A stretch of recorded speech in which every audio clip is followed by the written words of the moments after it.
I want to go over how important the winning of a committee, a church-like committee, that has nothing to do with church, by the way. It has everything to do with investigating the CIA, the NSA, the FBI, all of these government agencies, and finding out the truth of what they did.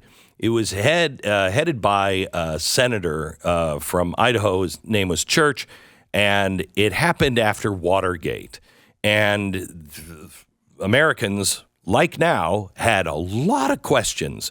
What is it that our CIA and FBI and everybody else is involved in? And they uncovered and proved all of these things that were conspiracy theories. All of it, a conspiracy theory. The CIA couldn't be involved in Watergate. Yep, they were. How about this? Project Mockingbird. Now, this was a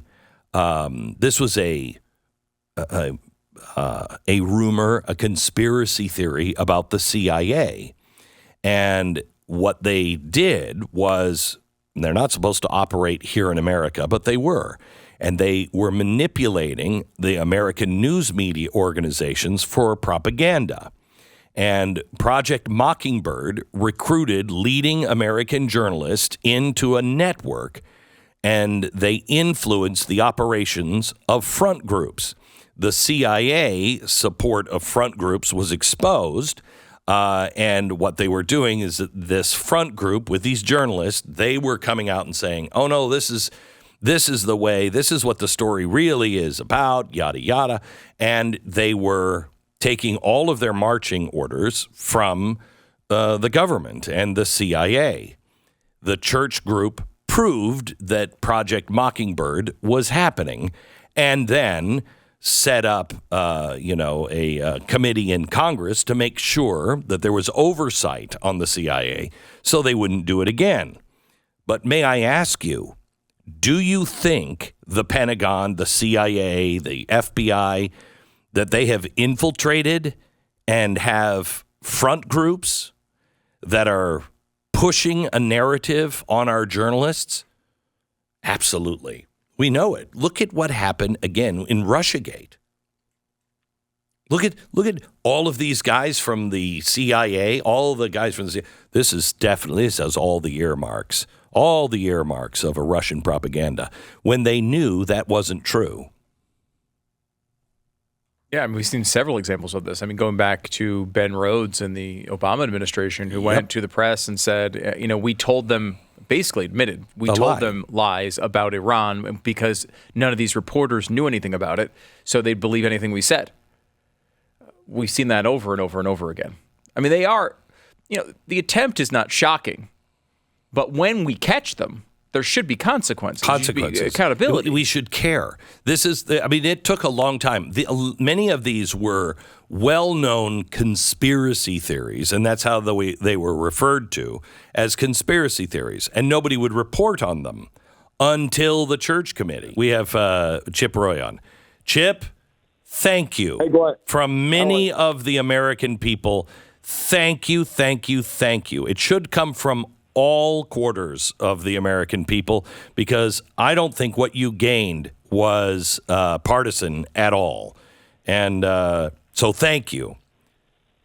Well, Glenn, thank you. Again, we're still working through it all. And I was in D.C. this whole weekend. I didn't go home to see my family. We're now having meetings today. We got this rules vote tonight. We're still working hard to try to make sure we get this all structured correctly.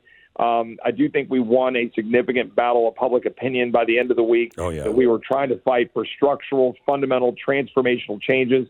But look, miles to go before we sleep, right? We've saved this So can you tell me about the church committee and the details of that? Because this is so important.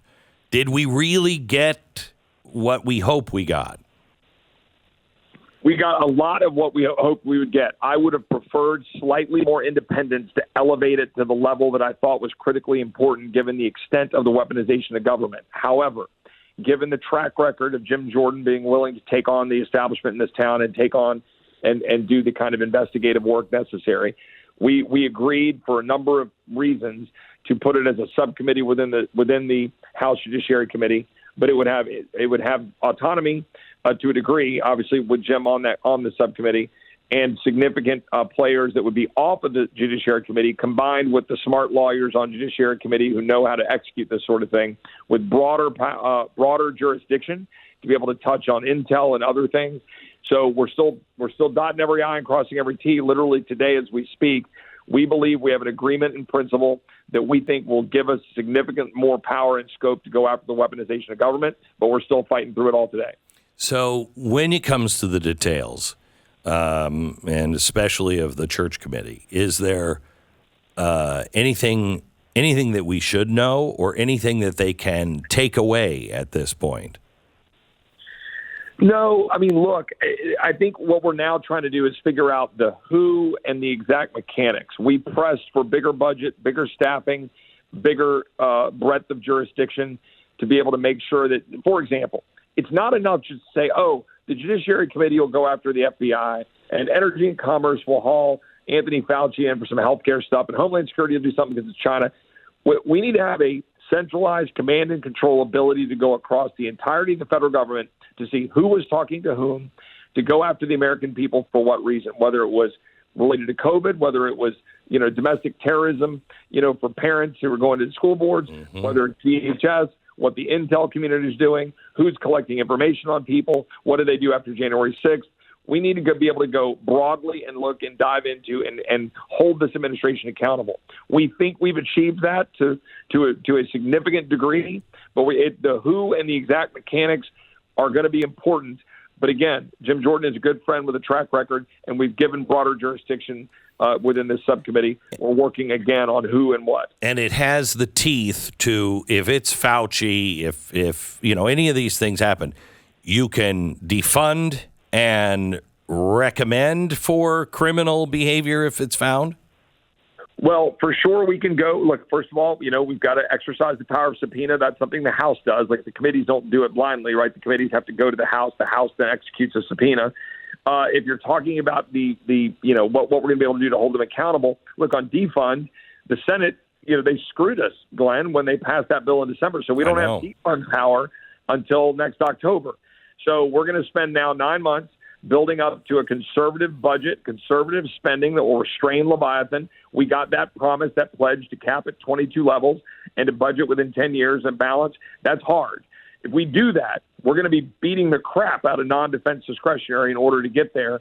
And then by next October, we'll be able to, in the process of that spending arrangement, have accountability for the FBI, for the IRS, for DHS, et cetera. But that's going to take 9 months to get there because the Senate stuck it to us. Are you seeing anybody that last week was opposed and this week is coming and going, actually, you got good things. I'm sorry, I wasn't with you? I think we've seen a decent amount of that. I've seen some contrition. I'm not going to mention by name. No. But I've had some good text messages, some good conversations, some good, personal encounters.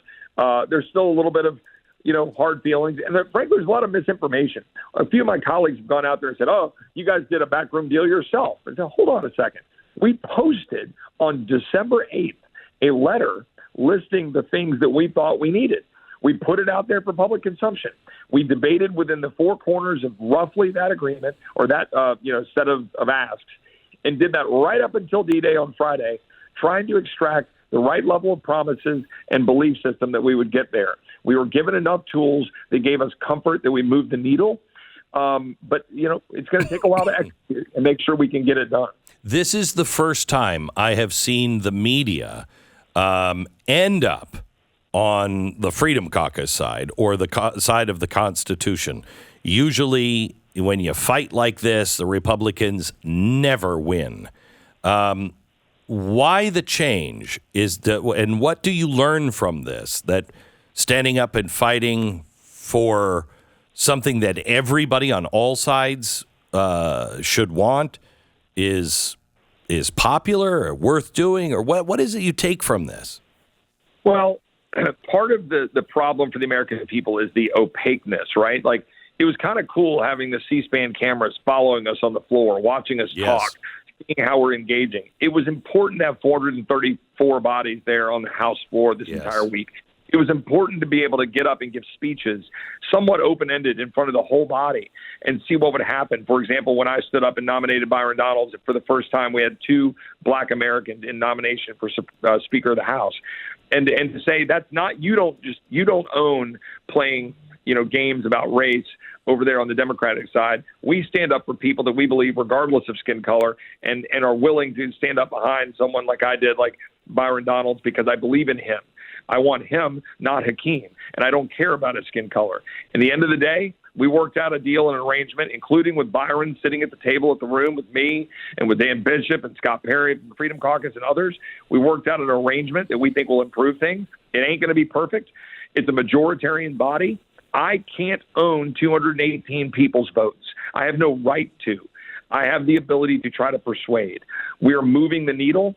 It won't be perfect. I just ask all of our conservative, activist friends and listeners out there, keep the pressure up. Hold me accountable. Hold us all accountable. But we're doing what we can, we think, to move the needle in this town towards openness and a sense that we're going to try to do the work of the American people and empower your congressman, not just a few people, to be able to execute for them. Congressman Chip Roy from the great state of Texas, a man I hope eventually runs for Senate, and I'm not talking about Ted Cruz's seat.